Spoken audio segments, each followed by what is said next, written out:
Jai Shri Ram. Now, AYODHYAKAND ke Canto 3. Urged by the emperor to solemnize the installation of Sri Ram as Prince Regent, Vashishta enjoins in his turn Dashrath's ministers, Sumantra and others to get ready all requisites for the ceremony. Sent by Sumantra, Sri Ram in the meantime calls on his father, who announces his decision to install him as Prince Regent and also tenders some opportune advice to him. Sri Ram's chums break the news to Sri Ram's mother, Kaushalya. Treasuring in his mind the exhortation of his father and bowing low to him, Sri Ram returns to his own apartments. Answering the salutations of them all in the form of the hollow of their palms joined together in the shape of a lotus bud and placed on their forehead, the Emperor Dashrath addressed to them the following agreeable and well-meaning reply.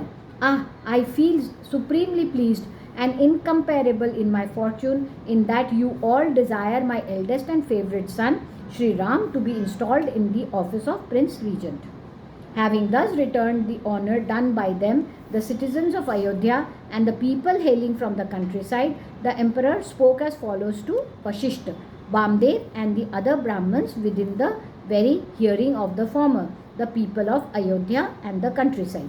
The present is the splendid and sacred month of Chaitra, roughly corresponding to the March of the Gregorian calendar, when the woodlands are adorned with blossoms as a mark of rejoicing. Let everything indeed be got ready for the installation of Sri Ram in the office of Prince Regent.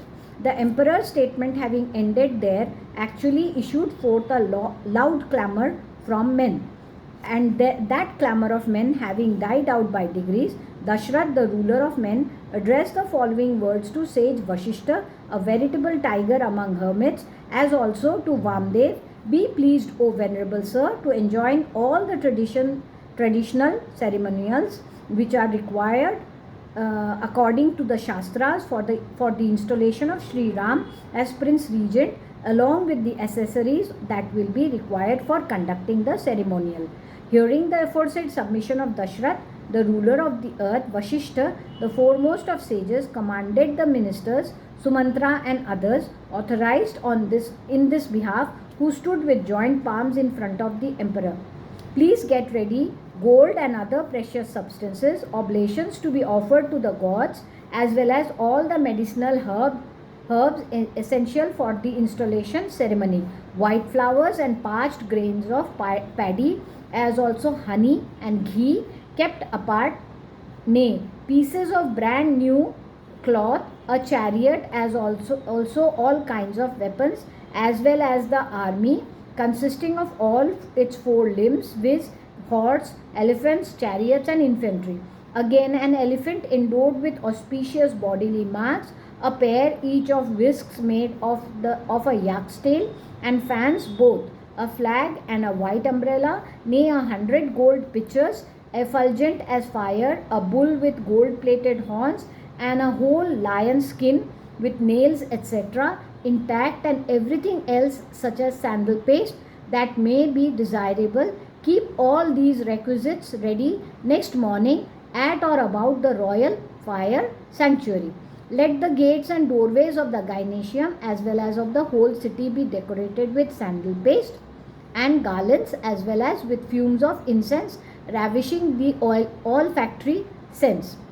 Let excellent and wholesome rice cooked in milk or curds that may fully suffice for a lakh of Brahmins, as well as ghee, curds and parched grains of paddy be served up with respect, and dakshinas, monetary gifts, at the end of a dinner on a liberal scale given to the foremost of Brahmins tomorrow morning.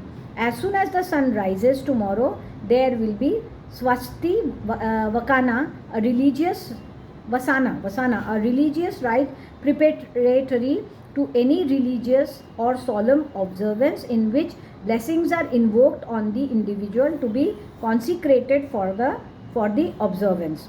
And let Brahmins be invited for the purpose and seats provided for them. Nay, let buntings be strung everywhere, and let the main road be sprinkled with water to prevent dust being raised by the traffic. Again, reaching the second enclosure of the king's palace, the first one being selected for the installation ceremony and therefore exclusively occupied by the Brahmins, let the male dancers and the dancing girls beautifully adorned wait there to discharge their duty when asked to do so. Let the images of deities deserving worship through flowers and installed in temples and at crossroads be worshipped severely and served with cooked rice and other dishes requiring mastication and offered presents in the shape of money too. Let armored warriors armed with long sword and wearing gloves of iguana skin and clad in a clean uniform enter the emperor's courtyard full of jubilation. Having enjoined as aforesaid the rites to be performed for the occasion, the two Brahmins, Vashishta and Vamdev, personally did what yet remained to be done, while keeping seated there after making it known to the king, of course. Nay, approaching with a delighted mind Dashrath, the ruler of the world, Vashishta and Vamdev, the foremost of Brahmins, full of joy in their expression, informed him that everything had been done as enjoined. The glorious emperor then spoke to Sumantra as follows: Let Ram of disciplined mind be speedily brought by you in my presence. Saying in reply, Amen, Sumantra brought Sri Ram, the foremost of car warriors, in a chariot under the emperor's order to the council chamber. The kings belonging to all four quarters, viz. East, North, West and South, Mlecchas, non-Aryans as well as Aryans and other living on the verge of a mountain and in the precincts of a forest, who were comfortably seated there on that occasion, all now danced attendance upon the aforesaid Emperor Dashrath as gods wait upon Indra, the ruler of gods. Seated in his palace in their midst as Indra in the midst of gods, Dashrath saw coming towards him his eldest son Sri Ram, who vied with the ruler of Gandharvas in comeliness of form, etc., whose prowess was widely known in the universe, who was endowed with unusually long arms and possessed of great might, who walked like an elephant in rut, whose face was lovelier than the moon, nay, who had a most pleasing aspect, who attracted the eyes and mind of men by his comeliness of form, liberality, and other virtues, and who delighted the people even as the cloud delights those scorched by sunshine. Dashrath, the ruler of men, did not feel sated as he saw Ram coming in a befitting manner. Helping Sri Ram to alight from his excellent chariot, Sumantra for his part followed with joined palms at his heel, even as he walked into the presence of his father, Emperor Dashrath. In order to see the emperor, the aforesaid Ram, a scion of Raghu, the foremost of men, went up along with Sumantra straight to the well-known palace, which looked like the peak of Mount Kailash because of its white color. Making his way with joined palms to the presence of his father and falling prostrate, the celebrated Sri Ram bowed at the latter's feet, mentioning his own name.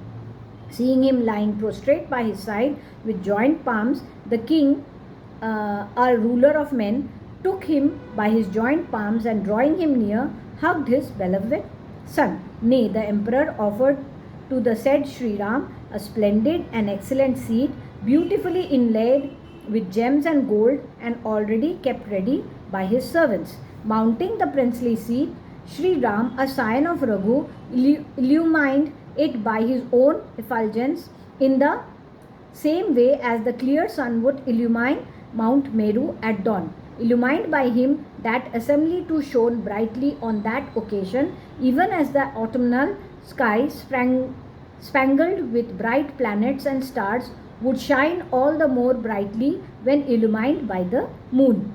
The emperor rejoiced to see his beloved son, even as one would rejoice to see oneself decked with ornaments reflected on the surface of a mirror. Addressing his aforesaid son, comfortably seated, Dashrath, the foremost of those blessed with a son, spoke as follows, even as sage Kashyap would address his eldest son Indra, the ruler of gods. You have been born of my seniormost wife, Kaushalya, who is worthy of me in every wise, as a son equally worthy of myself, being seniormost in virtues as well. O Ram, you are my favorite son. Since all these people assembled here have been gratified by you, through your excellences, therefore accept you the office of Prince Regent tomorrow. When the moon appears in the conjunction with the constellation Pushya, you have been adjudged to be abundantly rich in excellences by your own disposition. To you, an epitome of merits as you are, I shall tender friendly advice, my son, as follows out of sheer affection, resorting to every greater humility than before. Constantly keep your senses under control and eschew vices born of concupiscence and anger, ruling according both to the indirect and direct methods of governance. Please your ministers and others, namely the army commanders and civic guards, as well as all the people, laying by against future contingencies numerous stores of useful materials such as jewelry, gold and silver, textile and ornaments, along with barns and armories. The friends and allies of a monarch who protects the earth with fostering care and whose subjects are not only loved by him as his children but are devoted to him in their turn, exult in the same way as the immortals did on securing nectars. Disciplining your mind, therefore, my son, conduct yourself well as instructed by me. Hearing this and hastening to his mother Kaushalya, the chums of Sri Ram hastily reported the matter to her, intent as they were on obliging him. The said Kaushalya, the foremost of women, bestowed gold as well as cows and jewels of various kinds on those who broke the delightful news to her.